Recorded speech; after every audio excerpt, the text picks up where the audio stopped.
Hello everyone, my name है साकिब मिश्रा और स्वागत करता हूँ आप सभी का बहुत ही ज़्यादा हमारे इस यूट्यूब चैनल पे जिसका नाम है लीडिंग टॉपर्स एकेडमी।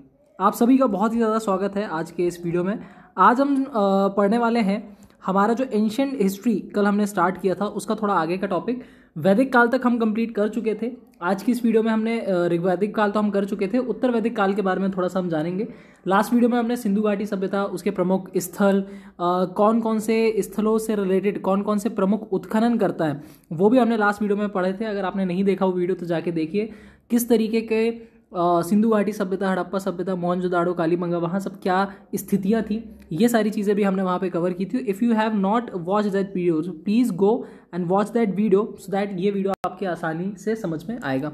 इस वीडियो में हम चर्चा करने वाले हैं उत्तर वैदिक काल की। ठीक है, इस वीडियो में हमने जो चर्चा करने वाले हैं वो करने वाले हैं उत्तर वैदिक काल की ना। उत्तर वैदिक काल की चर्चा करने से पहले मैं आपको बताना चाहता हूँ कि इसका जो टाइम टेन्योर है वो जो माना जाता है 1000 से 6000 ईसा पूर्व, यानी कि बिफोर क्राइस्ट। हालांकि मैं आपको पहले ही बता चुका हूँ कि जब भी आप पढ़ते हैं तो आपको बहुत ज़्यादा टाइम टेन्योर के बारे में नहीं याद रखना है। दैट इज़ जस्ट एक आपको पता होना चाहिए, बट थोड़ा सा तो याद रखना है। आगे बढ़ते हैं और पता करते हैं कि इसके बारे में जो सबसे ज़्यादा जानकारी हमको मिलती है वो कहाँ से मिलती है। तो अगर मैं बात करूँ उत्तर वैदिक काल की, तो उत्तर वैदिक काल के बारे में अगर सबसे ज़्यादा जानकारी कहीं से मिलती है, वैदिक काल के बारे में हमने पढ़ा था कि सबसे ज़्यादा जो जानकारी है, ठीक है, ऋग्वैदिक काल के बारे में। अब इसका नाम ही एक तरीके से ऋग्वैदिक काल है, तो ऋग्वैदिक काल के बारे में आप बताओ सबसे ज़्यादा जानकारी कहाँ से मिलेगी? ऋग्वेद से मिलेगी। बट अगर मैं बात करूँ उत्तर वैदिक काल के बारे में, तो जो हमारा उत्तर वैदिक काल है उसके बारे में जो सबसे ज़्यादा जानकारी हमको मिलती है वो बाकी के जो 4 वेद हैं हमारे, बाकी के टोटल 4 हैं, बचे 3।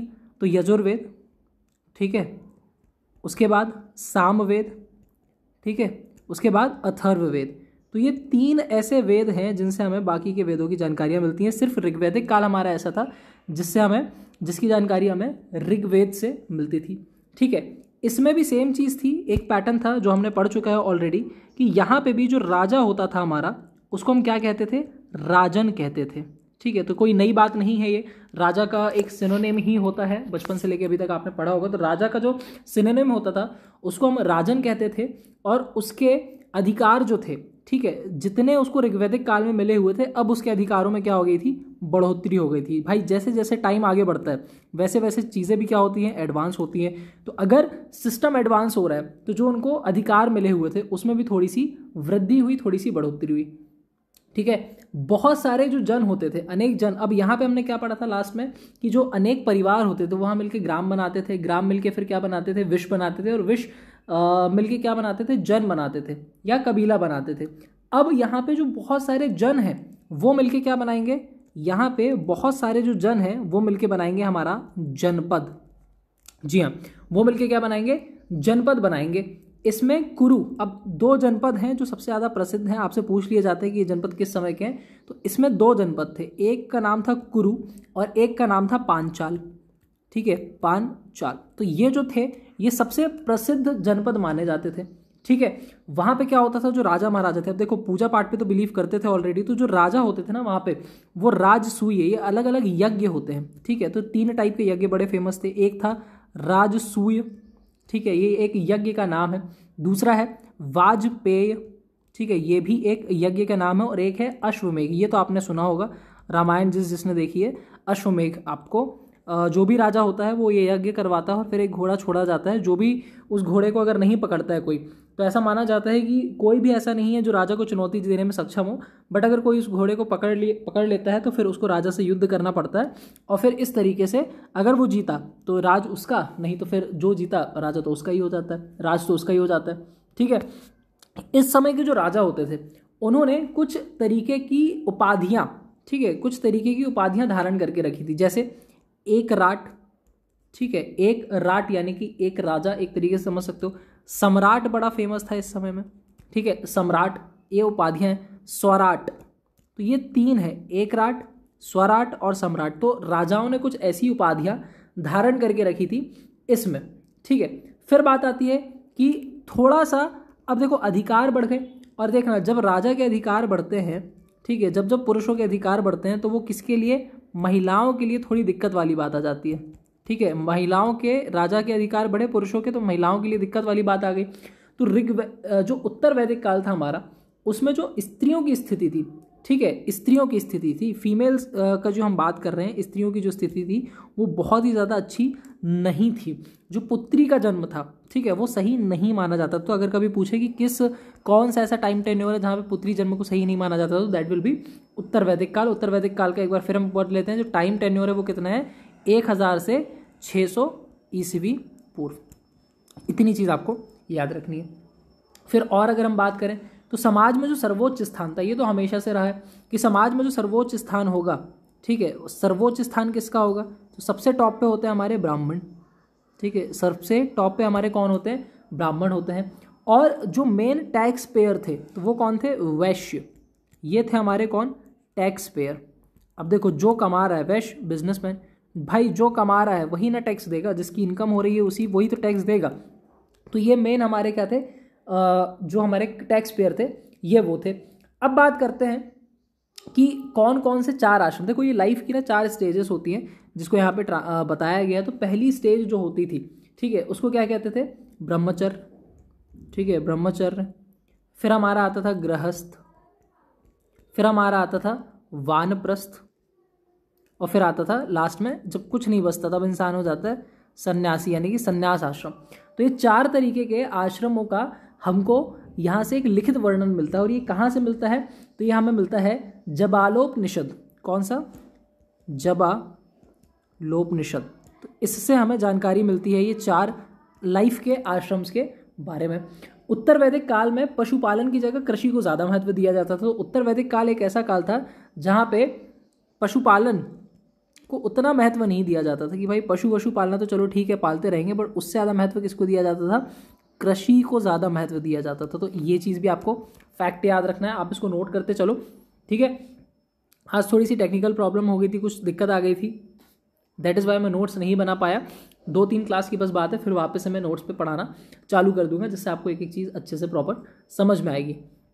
फिर बात आती है, मैंने अभी आपको बताया कि अधिक महत्व दिया जाता था लोहे का प्रयोग। सबसे इंपॉर्टेंट टॉपिक, जो लोहा था ना मेरे भाई, लोहे का प्रयोग अगर कोई पूछे कभी कि लोहे का प्रयोग कब प्रारंभ हुआ था, तो वो उत्तर वैदिक काल से प्रारंभ हुआ था। लोहे का प्रयोग कब से प्रारंभ हुआ था जी, लोहे का प्रयोग उत्तर वैदिक काल से प्रारंभ हुआ था, और यहीं से लोगों ने लोहे का प्रयोग करना चालू किया, ठीक है। इंद्र के स्थान पे, ठीक है, वहाँ हमने पढ़ा था कि जो फर्स्ट प्रायोरिटी दी जाती थी वो इंद्र भगवान को दी जाती थी। फिर किसको दी जाती थी, अग्निदेव को दी जाती थी, फिर वरुण देव को दी जाती थी। अब यहाँ पे एक चीज़ ये आ गई है कि इंद्र भगवान की जगह जो प्रजापति थे वो महत्वपूर्ण देवता बन गए, ठीक है। इंद्र भगवान की जगह प्रजापति जो देवता थे वो महत्वपूर्ण देवता बन गए थे।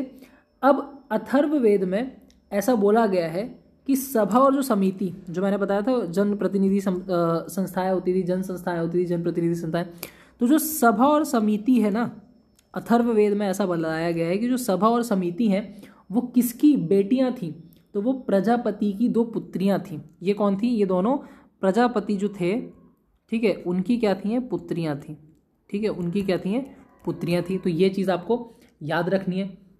दूसरी चीज़, पूषण जो होता था, ठीक है, वहाँ पे पूषण अगर आपने नाम सुना हो, पूषण जो थे वो पहले कौन थे, वनस्पतियों और औषधियों के देवता थे।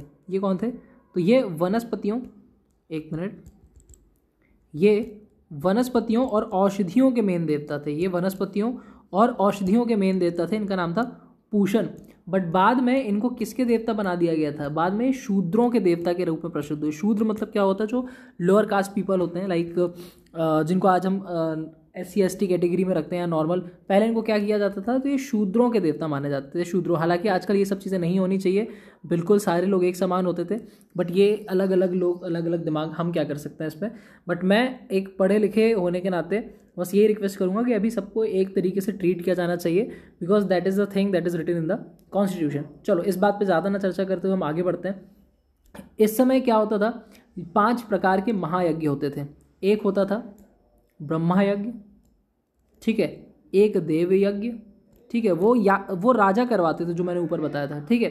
फिर आता हमारा पितृयज्ञ, फिर आता है नृयज्ञ, और एक आता है मनुष्य यज्ञ या फिर भूत यज्ञ। पितृयज्ञ, नृयज्ञ या मनुष्य यज्ञ एक ही नाम है, आप नाम सुन के नोट कर लो। हालांकि इतना इंपॉर्टेंट नहीं है, इंपॉर्टेंट होता तो मैं जरूर इसको लिख के बता देता, ठीक है। हमारे जो वेद और उपनिषद हैं, हमारे जो वेद और उपनिषद हैं उसके बारे में थोड़ा सा आपको पता होना चाहिए, ठीक है। ऋग्वेद, सामवेद, यजुर्वेद, अथर्ववेद, हमारे 4 वेद हैं और 4 वेदों में अगर सबसे ओल्डेस्ट कभी पूछा जाए तो वो कौन सा हमारा, तो वो हमारा होता है ऋग्वेद। कौन सा होता है वो हमारा ऋग्वेद होता है, ये सबसे ओल्डेस्ट होता है। जो हमारे उपनिषद हैं, ठीक है, यहीं पे उनकी रचना की गई थी। और उपनिषदों की कुल संख्या कितनी है, तो उपनिषदों की कुल संख्या है 108। और इनको क्या भी कहा जाता है, तो इसको वेदांत कहा जाता है। क्या कहा जाता है, उपनिषदों को वेदांत भी कहा जाता है। महापुराणों की संख्या कितनी है, तो महापुराण जो है हमारे, उपनिषदों की संख्या 108 है, जो हमारे महापुराण है उनकी संख्या कितनी है 18। और जिनमें से जो हमारा मत्स्य पुराण है, मत्स्य यानी मछली, मत्स्य पुराण है, इसको सबसे ओल्डेस्ट माना गया है। क्या माना गया है भाई, तो इसको सबसे ओल्डेस्ट माना गया है, ठीक है। तो ऐसी ही कुछ चीज़ें थी जो हमको याद रखनी थी उत्तर वैदिक काल से। ये मेन थिंग्स है, कुछ अगर और होता तो मैं आपको बता दूंगा। हाँ, एक चीज़ और बहुत इंपॉर्टेंट, आपने एक चीज़ बड़ी याद सुना होगा, एक पिक्चर भी बनी है इसके ऊपर, सत्यमेव जयते। ये कहाँ से लिया गया है, वेरी इंपॉर्टेंट क्वेश्चन, कहाँ से लिया गया है, तो ये हमारा लिया गया है मुंडकोपनिषद से। कहाँ से लिया गया है, तो ये मुंडकोपनिषद से लिया गया है, मुंडकोपनिषद से लिया गया है। और ये आपको याद रखना है, बहुत इंपॉर्टेंट है, कई बार पूछा गया है, एक बार नहीं काफ़ी बार रिपीट होने वाला क्वेश्चन है। तो ये कहाँ से लिया गया है, ये लिया गया है मुंडकोपनिषद से ये लिया गया। तो इतनी चीज़ें आपको याद रखनी थी। So well, this was done in today's video. Next video से हम स्टार्ट करेंगे जो हमारा जैन धर्म, बौद्ध धर्म के बारे में, फिर जो 16 महाजनपद थे वो कौन कौन से थे, फिर किस तरीके से हमारे यहाँ पे अलग अलग राजवंश हुए, किस तरीके से धीरे धीरे उन्होंने अपना वर्चस्व स्टार्ट किया, ये सारी चीज़ें हम पढ़ने वाले हैं नेक्स्ट से। सो अगर आपने अभी तक हमारे चैनल को सब्सक्राइब नहीं किया है तो प्लीज़ यार चैनल को सब्सक्राइब कर लो, बेल आइकन को प्रेस कर दो, सो दैट आपको सारे वीडियो के नोटिफिकेशन टाइम टू टाइम मिलते रहे। That's it for today's video. Thank you so much for watching this video. तब तक के लिए गुड बाय।